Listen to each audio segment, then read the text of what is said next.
Hey friends, back with another video. I've got my trusty journal here with another list. I have exactly 2 months left of my 30s, so I'm going to party hard by doing a list for you of 30 things I have decluttered in my 30s. This is not an all-inclusive list. If I go to each individual thing and going item by item, then that would probably be closer to thousands of things that I have let go of in the past decade. But for the sake of interesting and also things that were the biggest shifts in my life, I just pared it down to 30 of probably the best things that I have let go of in this past decade, and I'm going to share them with you today. Quick side note, a bunch of you have very kindly been asking how my apartment search has been going, and well, to sum that up for you, I looked at a place today that was $1,800. I'm like, oh wow, that's so much better than the like $23, $4, $5, $600 ones that I've been seeing online. So I went to check it out, and there was no stove, no oven, and no shower. But she was building an outdoor shower, so meaning in January when it's 45 degrees and raining, I could just have a nice outdoor shower. Yeah, so that was a pass. It's not going great, to be honest, but it's okay. It's a treasure hunt. I'm sifting through the mud right now. That'll just make it all the more rewarding when the right thing does show up, and I have faith that it will. So that aside, without further ado, let's get into the magical little list here of 30 things I have decluttered in my 30s. Number 1, 6-inch stiletto stripper heels. That used to be all I wear. There was this terrible store in Las Vegas called Hottie, and yes, it was as trashy as it sounds. It was not expensive, and everything in there was sequins and sparkles and just looked like it was straight out of a strip club, and that was all I would adorn myself with, all those crazy parties I used to go to. And I had glitter heels, I had heels with spikes on them, I had heels with sequins on them, and every single one was like this tall and a platform and god awful for my feet. I still have nerve damage in my toes because of that, but it was for the fashion. And yeah, I had a great time with it, but now those are no part of my life anymore. So bye-bye stripper heels. Number 2, bleaching and dyeing my hair. I was platinum blonde for 6 years, and initially it was because I had an artistic director at one of the places I was performing at. She was this crazy French lady. She was like, I want you blonde. And I was like, all right, it's for the art, I'll be blonde. And I actually loved it, it was fun, but I was dyeing my hair every 5 weeks, and I'm surprised I'm not bald by this point because bleach is so bad for your hair. Any dye is bad for your hair. There are more natural things out there like henna or whatnot, although my sister did that and it turned her hair orange. But now this is my natural hair. I started dyeing my hair in like 6th grade and then was a swimmer, so all the chlorine in it. And so for the first time in my life really, or since I was 11 years old, I have a natural head of hair and I enjoy it much, much better. I don't have grays yet. I don't know what I'll do when grays come in or how I feel, but for right now, I'm enjoying putting nothing on my hair. Number 3, all social media except YouTube, hi. Getting rid of Instagram. I was never big into Facey, but I had Snapchat, which is just kind of stupid, but Instagram was a total time suck and just made me waste hours of my life and feel terrible about myself. So when I got rid of that and got past the 1 or 2 weeks of FOMO, I realized how toxic that stuff was in my life, and I will never, ever, ever, ever have that in my life again. Some people have suggested even, oh, you need Insta and TikTok to help grow this channel. I'm like, no, I don't. I'm not gonna sacrifice my integrity and my sanity for the sake of making $1. I can do everything I need to do here on YouTube, and Instagram can suck it. Number 4, drinking alcohol. I never had a big problem with drinking alcohol, but I did used to party. I lived in Hollywood and Las Vegas, and I would go out with my friends. It was my 20s. And every single time it made me feel like absolute crap. And it came to a head on New Year's Eve 2017 when I projectile vomited the next day, and I was 30, I think 2 at the time or whatever. And I realized that this is ridiculous and not how I want to spend my life. And now I have completely cut it out. It's not even a every once in a while social thing. I am completely sober and I do not miss it whatsoever. I do have a whole video dedicated to why I quit drinking alcohol if you want to check that out.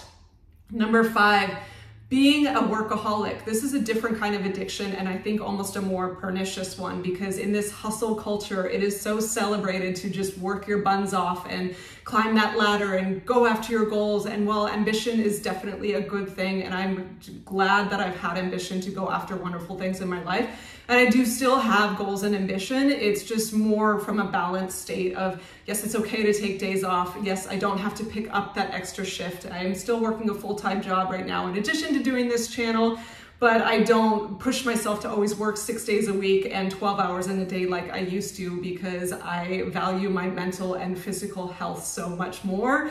And I've realized that that doesn't make me a better person just because I'm working 60 hours in a week.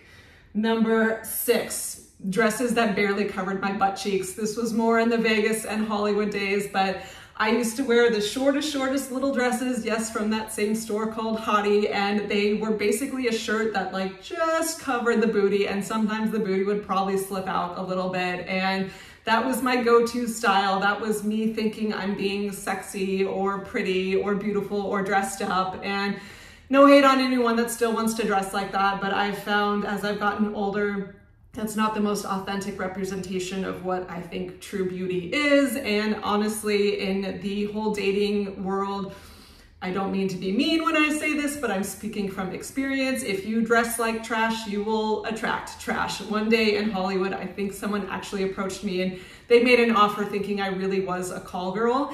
And furthermore, just dressing that provocatively can attract the type of person that thinks you're only interested in sex. And I am not that person, so I do not really dress like that at all anymore. Number 7, shampoo and conditioner. I've made a hair care video about this. I've talked about my coconut oil bar soap before. Shampoo and conditioner, even the natural, like good stuff, sulfate-free stuff, organic, blah, blah, blah, made my hair feel like crap. The shampoo would super dry it out, and then the conditioner would weigh it down and be totally lifeless, and I would do all these crazy sprays and curlers and hot rollers to try and teasing it, to try and give it volume, but it sucked. When I took that stuff off and just detoxed from it and just used my coconut oil soap, my hair is much better. I'm much happier with it, and it's much better for the environment as well. Number 8.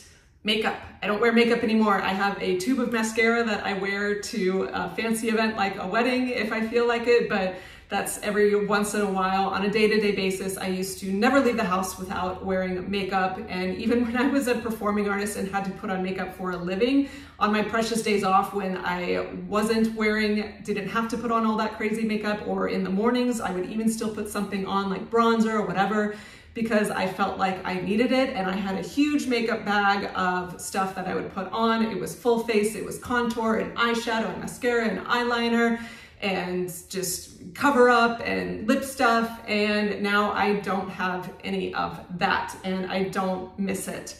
Number 9, going off of that, is the belief that I needed makeup to be beautiful. The reason I wore makeup so much all the time was because I was so insecure, and I was literally actually embarrassed of my face. I remember in the morning, if I went to go coffee and didn't have makeup on yet, I would wear my sunglasses on inside because I didn't have eye makeup on yet, and I literally thought I was a troll and couldn't, it would be horrible to look at me. And yes, that's sad, but I'm just being honest because I think some people out there think that, and we are conditioned by this Instagram, fake model, fake eyelashes, contour, crazy makeup society, especially in America, that's what we need to be beautiful.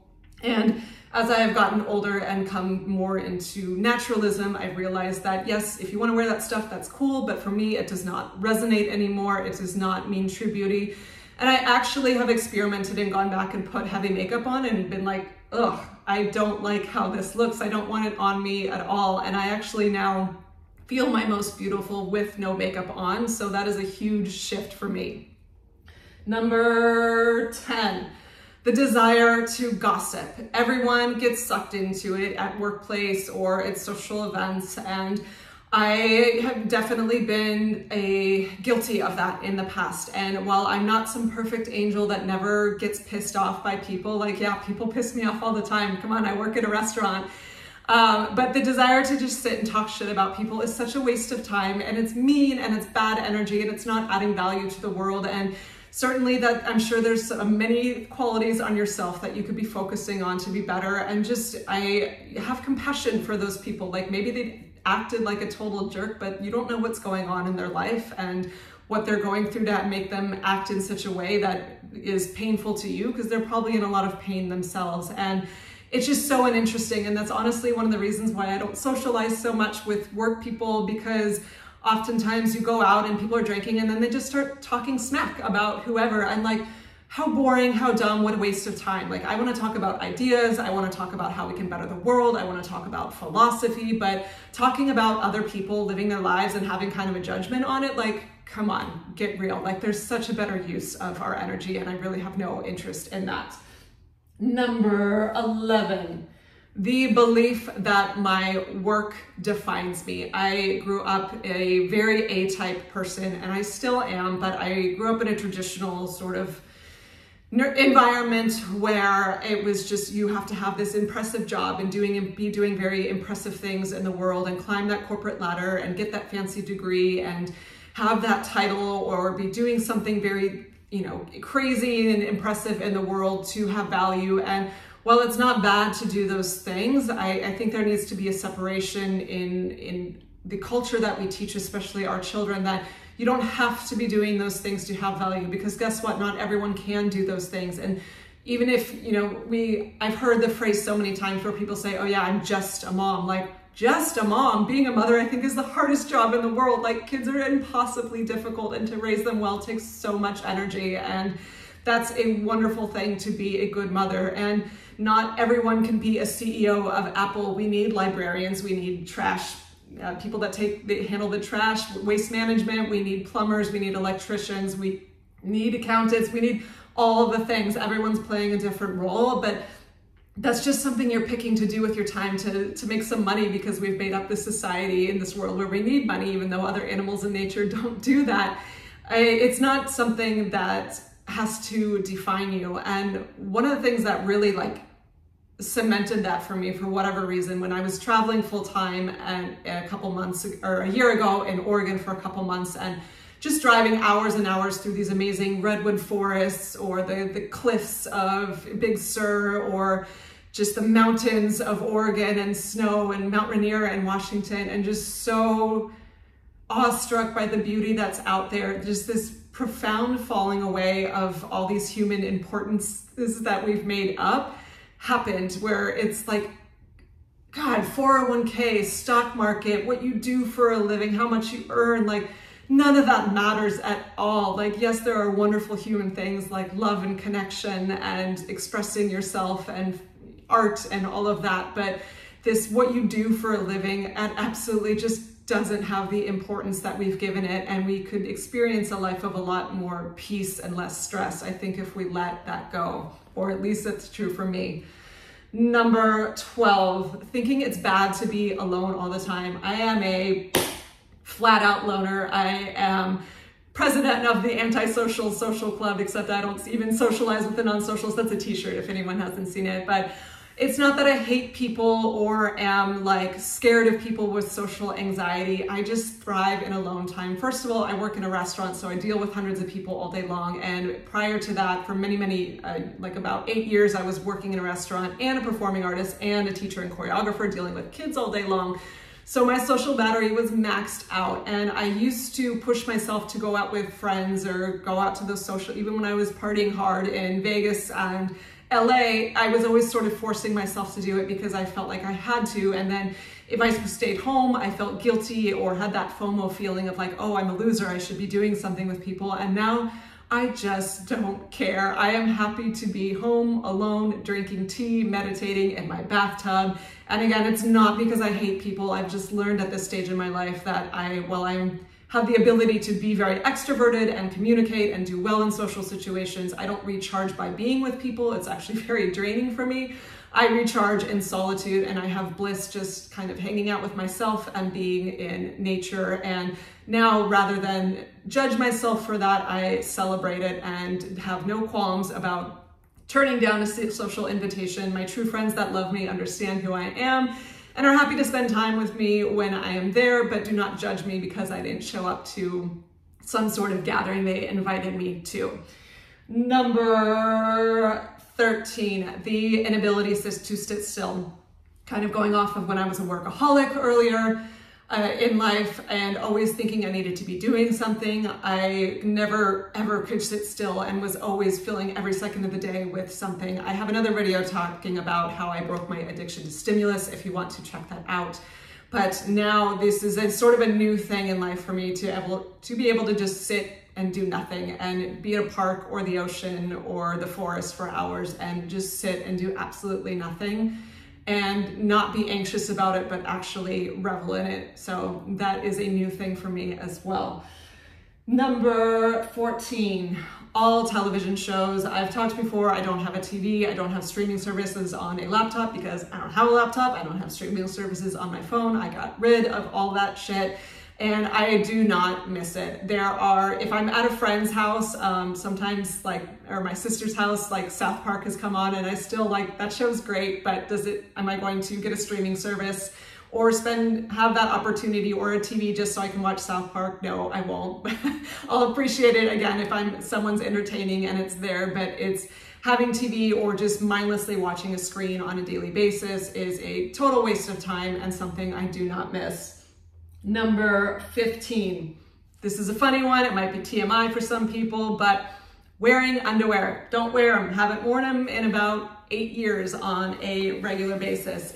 I got just sort of the download of, I've always just thought they're uncomfortable and I wear leggings, so you don't want to wear the boy short cut because you see a line, so I always wore G-strings, but it's like dental floss up your butt, that sucks too, and it just seems unnecessary for me. I will say if I'm wearing a dress, I have 2 pairs of undies. I will wear dress undies with my dress because that's a little too drafty, but wearing leggings, there's already something covering everything that needs to be covered. I don't think it just feels unnecessary and uncomfortable. And even though I'm more tune into what feels right for you versus listen to what science says. There is, for those of you that really want to listen to what science says, there's a ton of research out there on how it's actually, for women specifically, a lot more hygienic to ditch the undies because everything wants to breathe. So haven't worn them in a very long time. I own 2 pairs that get worn for my dresses, and that is it. And it certainly makes it a lot easier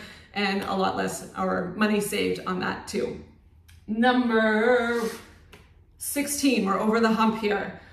Putting people on a pedestal. I used to do this all the time, whether it was people I worked for or people I was dating or people in a social group or people on YouTube or people that I was, learning from.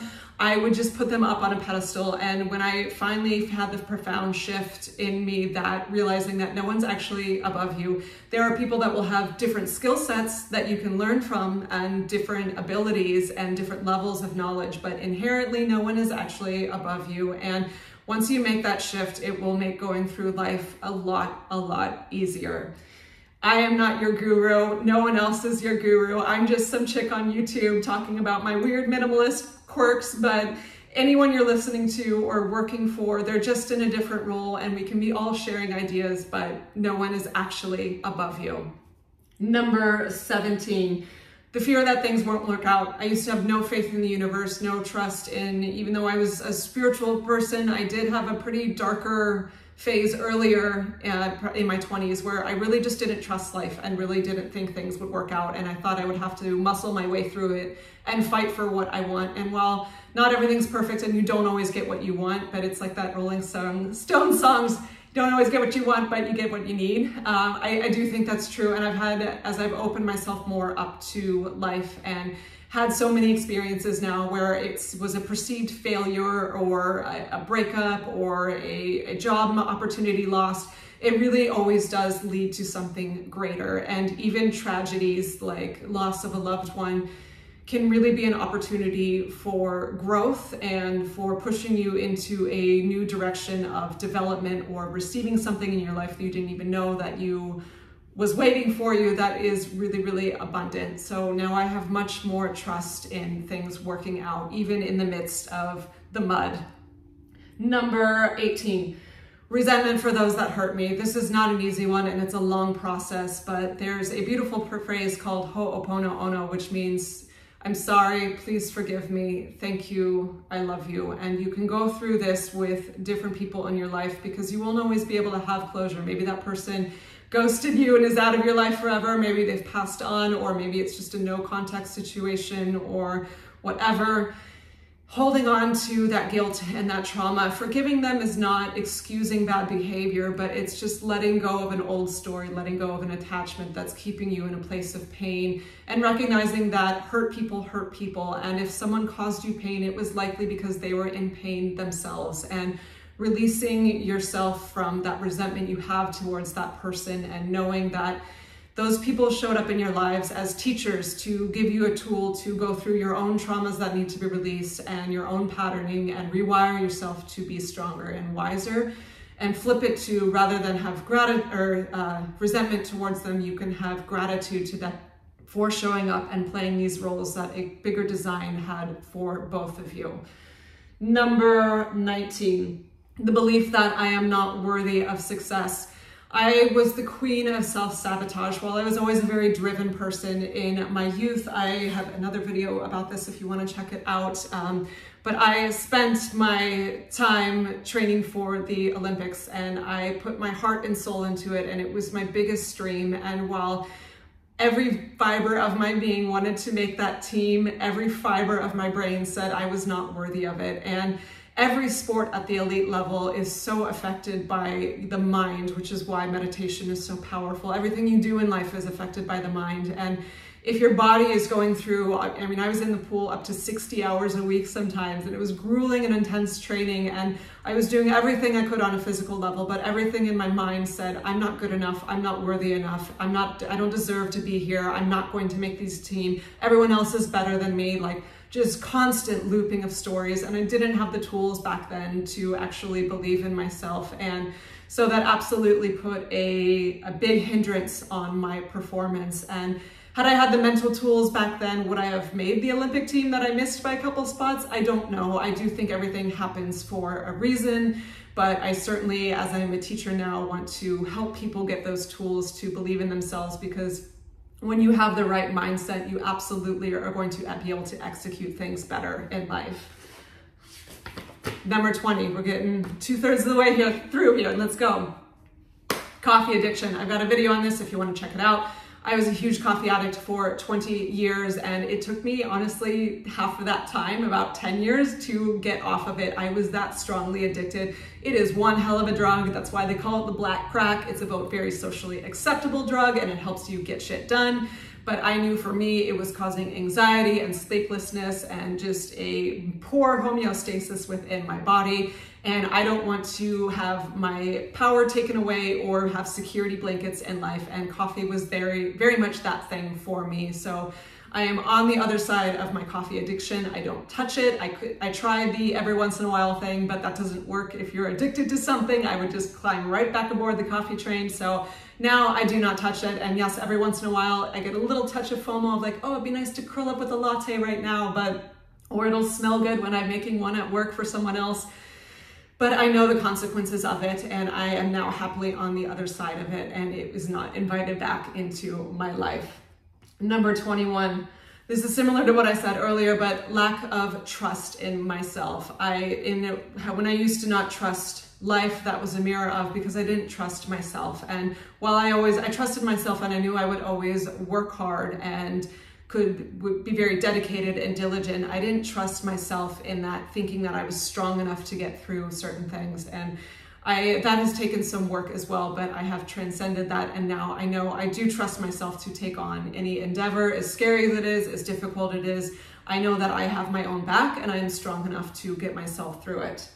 Number 22, the desire to be liked or popular or fit in. I was extremely insecure growing up and very much wanted to have friends or wanted to be cool, but wasn't really, and I was always kind of an awkward teen, and in my 20s, I just didn't really fit in, and I used to get down on myself for not fitting in, and now I've realized, well, as I've come into my own truth, it's not that now I fit in with everyone, it's just that I actually don't give a shit.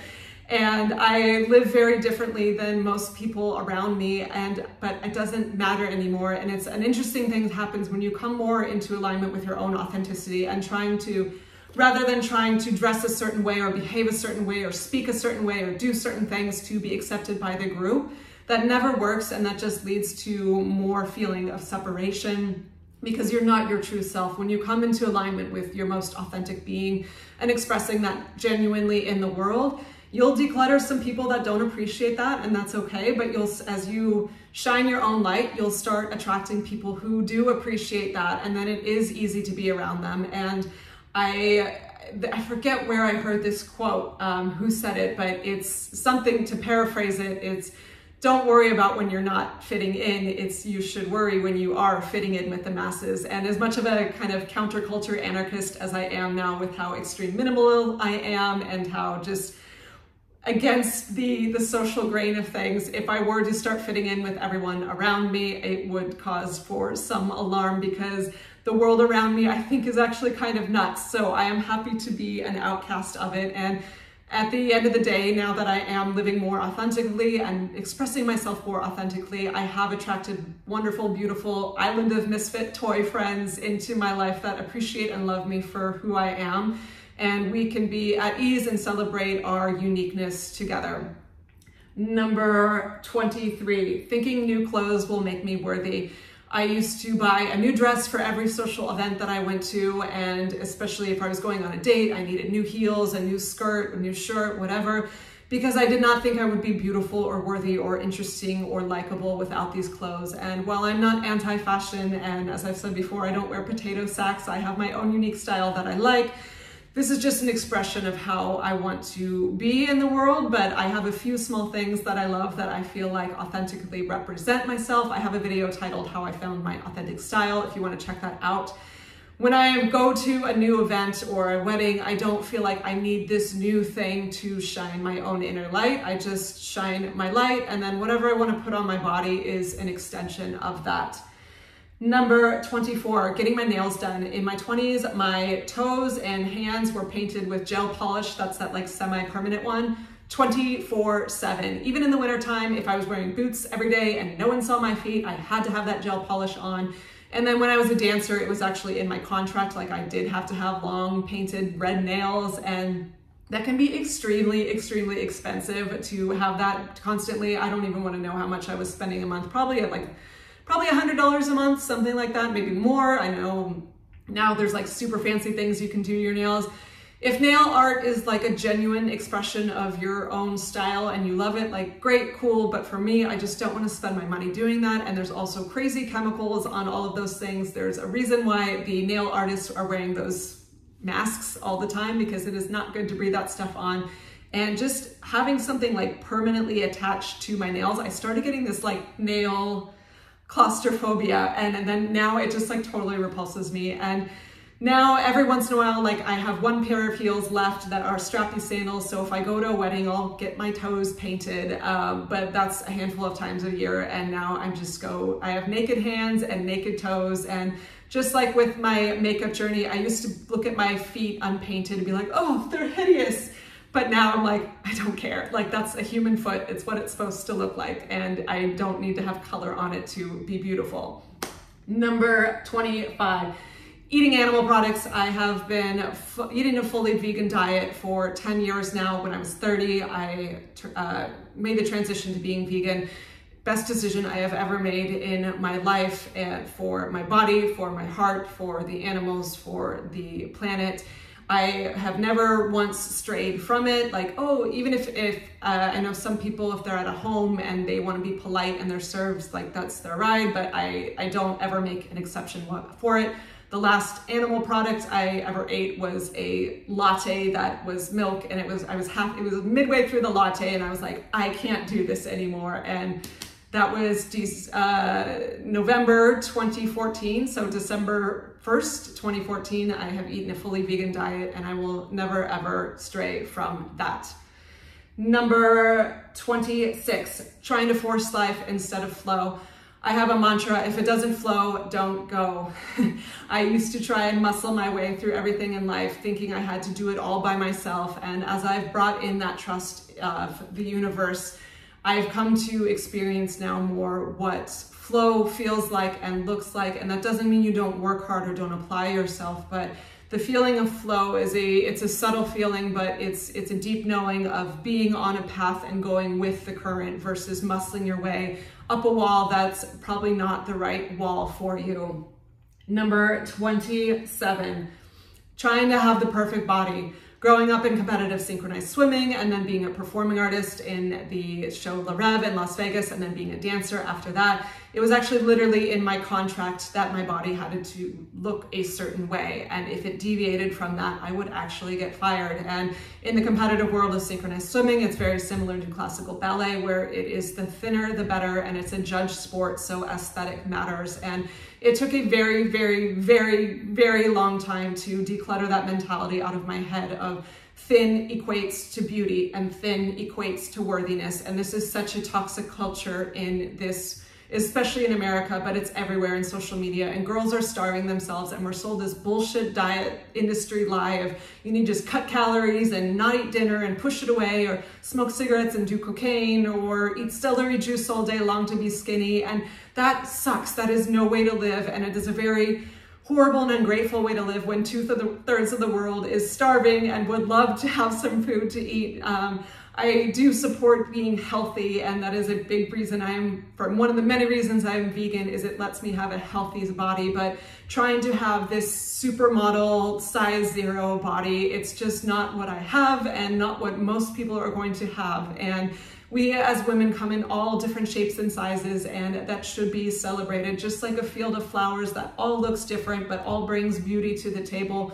We all collectively bring beauty. Yes, I do think that health is always important because your body is what you have. But as far as what exact size and measurements you are, who cares? Throw away your scale. Throwing away the scale was a very healthy thing for me. And I definitely think we should just celebrate the uniqueness of ourselves rather than try to fit some impossible rubric of the 0.01% of Victoria's Secret models that are size 00 and 6 feet tall.